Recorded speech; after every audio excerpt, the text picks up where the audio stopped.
నేను ప్రతి చోట చెప్తా ఉన్న ఈ మాట 75 సంవత్సరాల స్వతంత్ర భారతావనిలో ప్రజాస్వామ్య ప్రక్రియలో రావాల్సినంత పరిణతి రాలేదు. ఎక్కడెక్కడైతే ఆ పరిణతి వచ్చిందో ఆ దేశాలు బ్రహ్మాండంగా ముందుకు దూసుకొని పోతా ఉన్నాయి. మన దగ్గర ఎలక్షన్ వచ్చిందంటే అన్ని అబద్ధాలు, అబాండాలు, బదనాములు, బట్టగాల్చి మీదేశుడు, కిరికిరి మాటలు మాట్లాడు,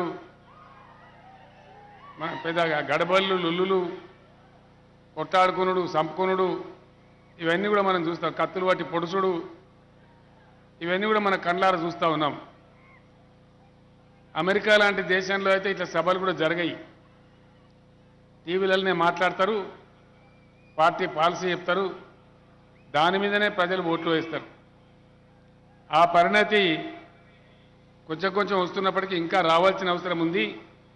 మన దేశంలో అది బాగా రావాలని చెప్పి నేను మనసారా కోరుకుంటా ఉన్నా. కారణం ఏంటంటే ఇక్కడ 2-3 విషయాలు ముఖ్యమైనవి ఉన్నాయి. ఎలక్షన్ అన్నప్పుడు ఏం జరుగుతుంది? పార్టీకి ఒక ఆయన నిలబడతారు. ప్రతి పార్టీకి బీఆర్ఎస్ నుంచి పల్లా రాజేశ్వర రెడ్డి గారు ఉన్నారు. కాంగ్రెస్కి ఒక ఆయన ఉంటాడు.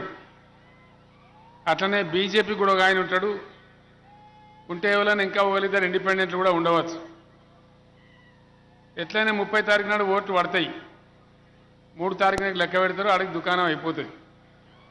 ఇది జనరల్గా మనకు తెలిసిన లెక్క. కానీ అసలు లెక్క ఇది కాదు.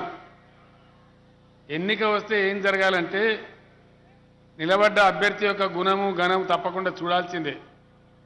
ఈ మనిషి ఎటువంటి మనిషి, ఏం చేస్తాడు, ఎట్లా, ఒకటి నంబర్ 1లో చూడాలి. దానికంటే కూడా ముఖ్యంగా నిలబడ్డ అభ్యర్థుల వెనకాల వాళ్ళ పార్టీలని, ఆ పార్టీల చరిత్ర చూడాలి మీరు.